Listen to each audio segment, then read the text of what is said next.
Para terminar con esta unidad de la materia que corresponde a la estructura y el funcionamiento de las células, nos vamos a concentrar ahora en la manera en que las células interactúan con el ambiente que las rodea.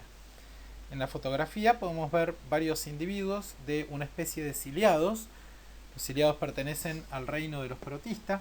Son organismos individuales que tienen un pedúnculo que los une al sustrato y que tienen en la parte superior de su cuerpo, que tiene forma acampanada, una corona de cilios que generan corrientes de agua y arriman y aproximan así las partículas de alimento que hay en el medio que los rodea hacia un sector particular de la célula. Desde ahí son incorporadas y luego son esos contenidos de alimento son digeridos por la adición de enzimas hidrolíticas a esa vesícula alimenticia. Piensen que cada uno de los organismos que están viendo en la fotografía es un ser individual conformado por una única célula. Son organismos de agua dulce, típicos de ambientes con una alta carga de materia orgánica. Son filtradores gracias a ese movimiento de los cilios que les acabo de describir. Esos organismos, que pertenecen a un género que se llama Vorticella, y todos los organismos unicelulares como ellos, así como las células que componen un tejido de un órgano determinado en un organismo más complejo, necesitan intercambiar materia y energía con el medio que los rodea. En los organismos más complejos, como una planta o un animal, organismos eucarióticos, organismos multicelulares, la regulación del movimiento de sustancias ocurre a nivel de la célula y es precisamente en la membrana plasmática donde se decide qué es lo que va a ingresar y qué es lo que va a salir del citoplasma hacia el medio que rodea esa célula. Si pensamos en términos generales, la mayoría de las sustancias que consumen las células están en solución acuosa y el movimiento del agua y de las sustancias disueltas puede darse básicamente por dos mecanismos: el flujo global y la difusión. El flujo global es el movimiento general del agua y de las sustancias disueltas en respuesta a diferencias de gravedad o de presión. Por ejemplo, un río fluye desde una montaña hacia un lago o hacia el mar. De manera general, todas las moléculas y las sustancias disueltas en grandes cantidades y siempre en la misma dirección, respondiendo a diferencias en la topografía y a la fuerza gravitatoria. En cambio, por ejemplo, en nuestro sistema circulatorio, el movimiento general de la sangre, que está compuesta por agua, sustancias disueltas y células, como ya hemos visto en clases anteriores, se produce por los latidos del corazón que generan diferencias de presión que producen justamente este tipo de flujo global. La difusión, en cambio, es un movimiento que se da a nivel celular hacia adentro y hacia afuera de la célula. La difusión ocurre a una escala mucho más pequeña y tiene que ver con los movimientos de moléculas individuales o de iones. Esos movimientos son azarosos, son aleatorios y se producen, en resumen, desde lugares donde una sustancia está más concentrada hacia lugares donde la sustancia está menos concentrada. Por ejemplo, en la imagen vemos un vaso de precipitado donde hay agua y se arroja un cristal de colorante. Ahí tenemos el agua, que es el disolvente, y las moléculas del colorante, que son la sustancia disuelta o soluto. A medida que pasa el tiempo, el movimiento aleatorio de las partículas, de las moléculas de agua y de las moléculas del colorante, van a determinar que unas y otras se mezclen. Ustedes saben que las partículas, los cuerpos nunca están quietos, se mueven en todas direcciones, chocan entre sí, y esos movimientos aleatorios van produciendo una redistribución de las moléculas de solvente y de soluto, hasta llegar a una situación de equilibrio en la que tenemos una distribución homogénea de unas y de otras, de moléculas de solvente y de moléculas de soluto. En ese punto no cesa el movimiento de las partículas nunca cesa, todo el tiempo se están moviendo, pero ya tenemos una distribución homogénea de las partículas.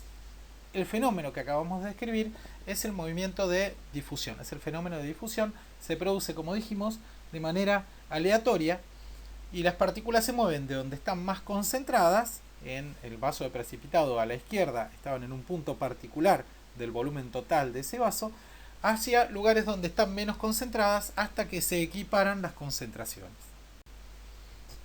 Hay un caso particular de difusión que vamos a estudiar en mayor profundidad en esta clase que se llama ósmosis. La ósmosis es la difusión de agua a través de una membrana semipermeable. Una membrana semipermeable es una membrana que permite el movimiento del agua, que siempre es el disolvente, pero impide el movimiento de los solutos. No deja pasar las sales o cualquier otro soluto, pero sí deja pasar el agua. El agua atraviesa una membrana plasmática, una membrana semipermeable, en las dos direcciones. Sin embargo, el flujo neto de agua se produce a favor de un gradiente de potencial hídrico. El potencial hídrico depende de la concentración de solutos y de la presión. Siempre el agua se va a mover desde un sector donde hay mayor concentración de agua, menor concentración de soluto, a un sector donde hay menor concentración de agua, mayor concentración de soluto. En el dibujo que tenemos al pie de la diapositiva, la línea discontinua representa una membrana semipermeable. Tenemos dos recipientes o dos áreas, una a la izquierda y una a la derecha de esa membrana semipermeable. A la izquierda hay mayor potencial hídrico porque hay menor concentración de solutos, y a la derecha tenemos una solución con una mayor concentración de solutos, una solución más concentrada que en consecuencia tiene menor potencial hídrico. Las flechas que atraviesan la membrana semipermeable se dibujaron en ambas direcciones para hacer notar que el movimiento de las moléculas de agua es tanto de derecha a izquierda como de izquierda a derecha. Sin embargo, una de las flechas está más destacada, es más grande, para señalar que el flujo neto, la mayor cantidad de movimientos, se van a dar desde el recipiente de la izquierda con mayor potencial hídrico, menor concentración de solutos, hacia el que está a la derecha, que tiene menor potencial hídrico, donde la concentración de solutos es mayor. Siempre que estamos comparando dos soluciones, diremos que la que tiene mayor concentración de solutos es hipertónica respecto a la que tiene menor concentración de solutos, que es hipotónica. En este caso, la solución de la izquierda es hipotónica y la solución de la derecha es hipertónica. El agua siempre se mueve en mayor medida, se mueve en ambas direcciones, pero se mueve principalmente en mayor cantidad desde una solución hipotónica hacia una solución hipertónica. En este caso, de la izquierda hacia la derecha. Volvemos al mismo concepto en este esquema. Tenemos tres dibujos encerrados por cuadrados en la parte superior de la diapositiva. En el de la izquierda, en todos ellos, los círculos pequeños, pintados de verde, representan partículas en disolución. En el de la izquierda, la solución que está fuera es hipotónica respecto de la que está dentro. Es hipotónica porque tiene una menor concentración de solutos. En el extremo derecho, la solución que está fuera tiene una mayor concentración de solutos, y entonces vamos a decir que es hipertónica. Cuando la concentración de solutos es la misma de los dos lados de una membrana plasmática o de una membrana semipermeable, diremos que las dos soluciones son isotónicas. En ese caso no habría movimiento neto de solutos ni hacia adentro ni hacia afuera, ni de derecha a izquierda, ni de izquierda a derecha. Vamos a repasar de nuevo este concepto de soluciones hipertónicas, hipotónicas y de movimiento neto de agua a través de una membrana semipermeable. En este caso tenemos dos recipientes separados por una membrana semipermeable que está ubicada en el medio del conducto que comunica a ambos recipientes entre sí. Vean que el recipiente de la izquierda tiene una menor concentración de soluto. Los solutos están representados por los círculos. El recipiente de la izquierda tiene menos soluto que el recipiente de la derecha. El recipiente de la izquierda podemos decir entonces que es hipotónico respecto del recipiente de la derecha. Podemos decir de igual manera que el potencial hídrico es mayor a la izquierda que a la derecha. Menor concentración de solutos, solución hipotónica.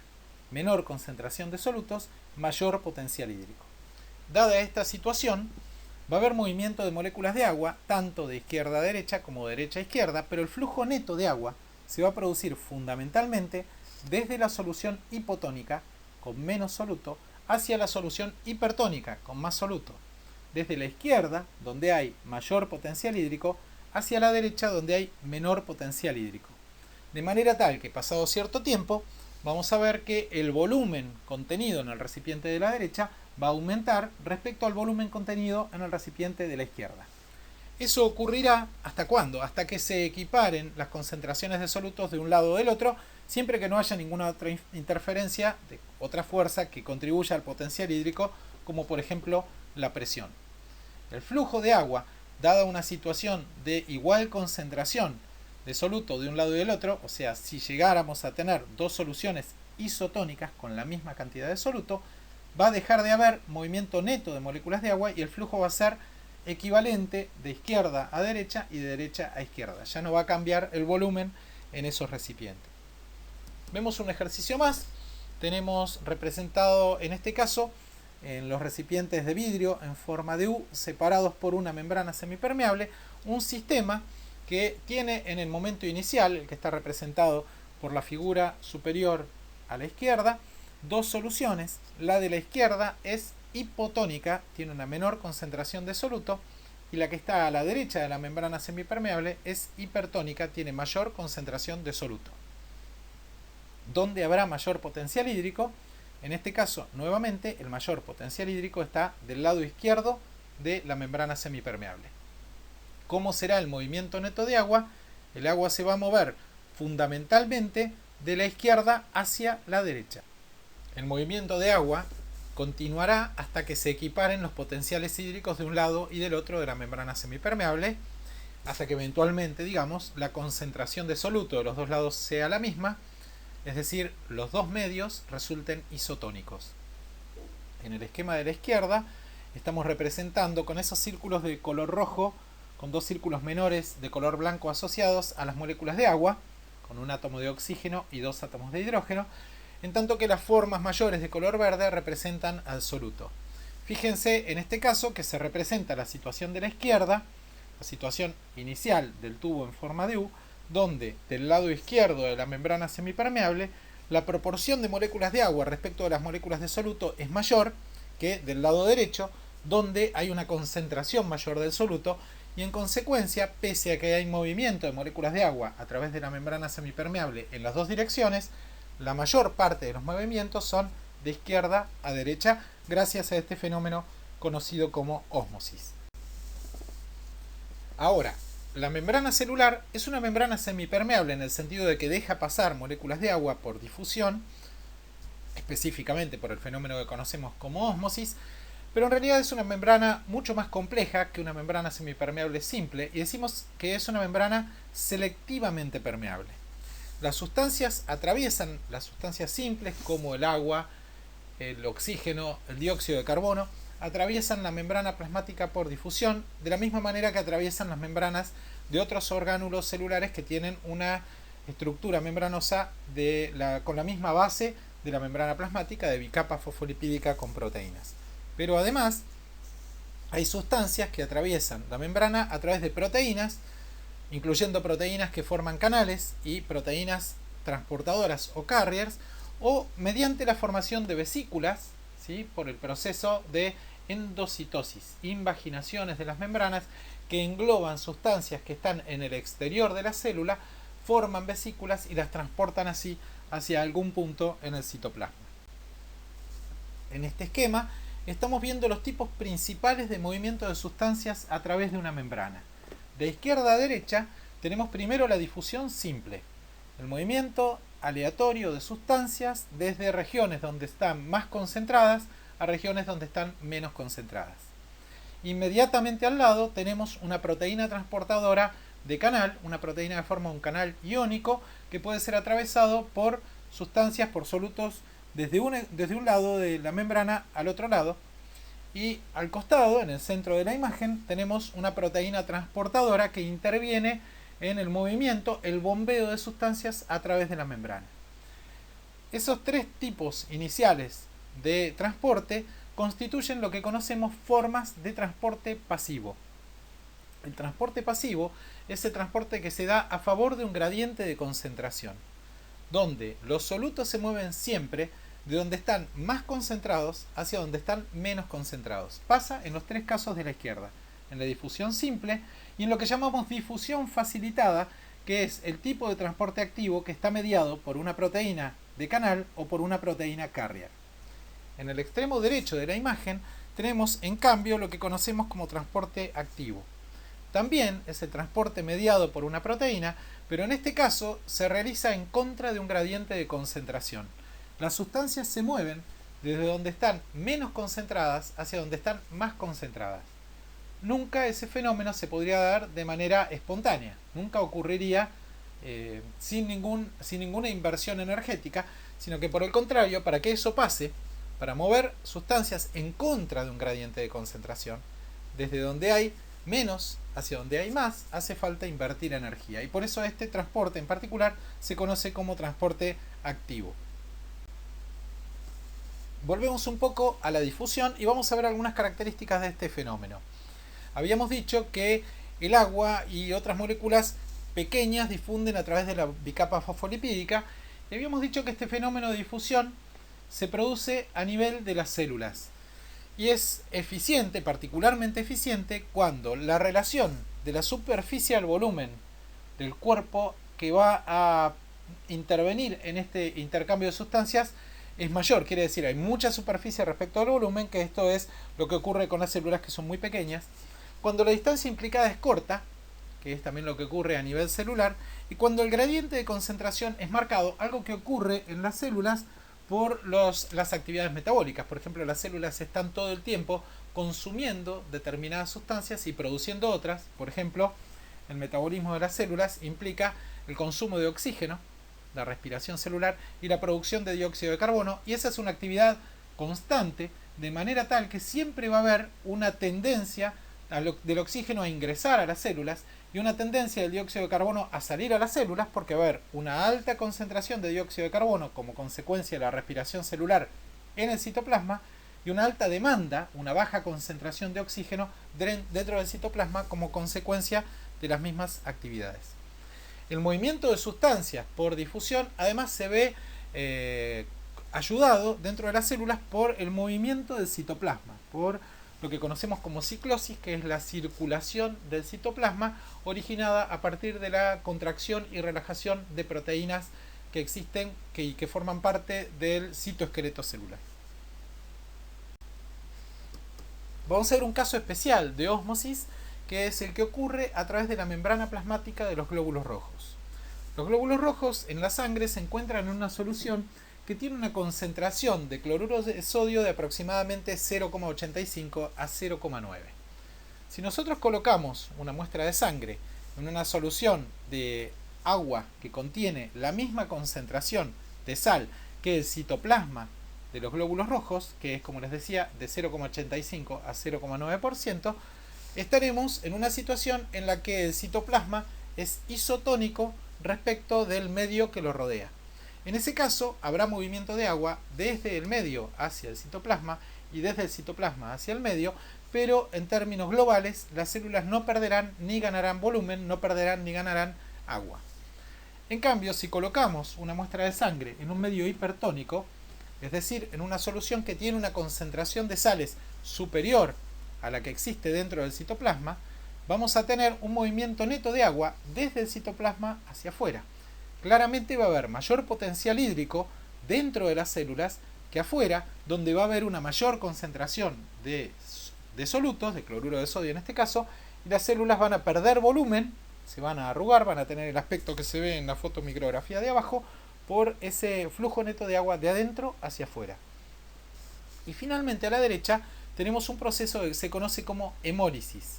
Hemólisis es la ruptura de los hematíes, de los glóbulos rojos, que se da cuando se coloca la muestra de sangre en un medio que tiene menor concentración de cloruro de sodio respecto de la que existe en el citoplasma. Por ejemplo, en una solución de cloruro de sodio al 0,3%. En ese caso, el potencial hídrico en la solución que está por fuera de las células va a ser mayor que el potencial hídrico intracelular, en el medio intracelular, en el citoplasma. El agua va a tender a entrar hacia el interior de los glóbulos rojos, donde la concentración de solutos es mayor, los glóbulos rojos se van a hinchar y van a estallar. Ese proceso se conoce como hemólisis y estamos viendo acá entonces tres casos particulares de ósmosis, de movimiento de agua a través de la membrana plasmática, que son distintos en cuanto en lo que respecta a la concentración de sales que existe por fuera de las células sanguíneas. Ya habíamos visto en la clase anterior lo que ocurre en las células vegetales. Habíamos visto que las células vegetales tienen una estructura interna que se llama vacuola, que la vacuola es una bolsa rodeada por una membrana, una bicapa fosfolipídica, y que contiene agua con solutos, agua con sustancias disueltas.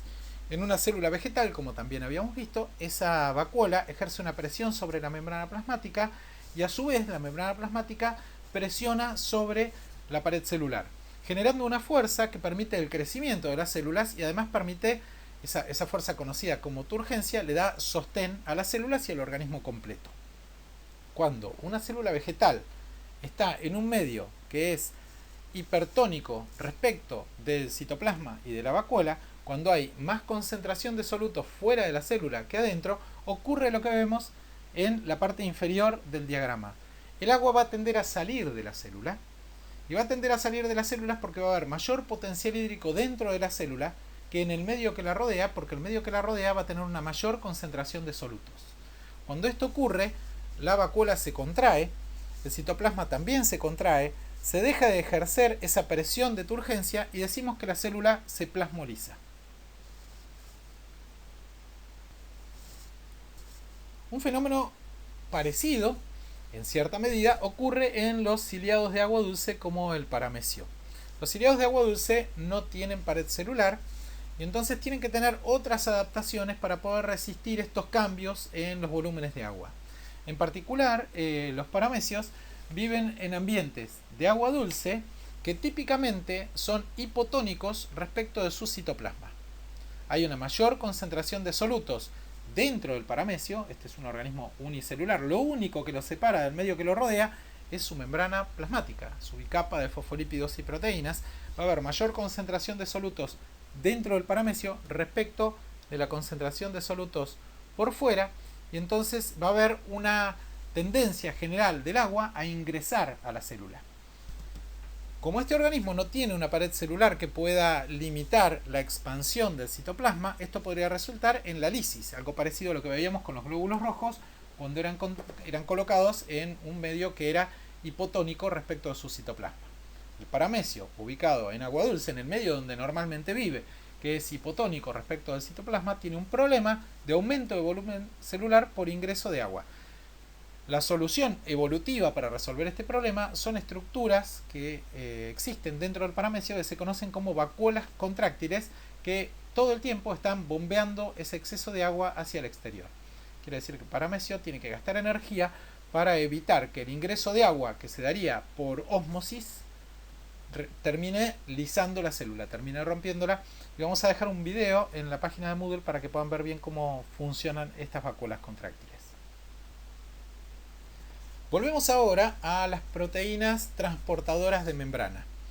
Estas proteínas transportadoras están incorporadas a la membrana, son proteínas integrales, están ubicadas tanto en la membrana plasmática como en la membrana que rodea a distintos orgánulos celulares y tienen la capacidad de ser altamente específicas, tienen una estructura complementaria con la del soluto y sufren cambios conformacionales cuando transfieren al soluto de un lado al otro de la membrana.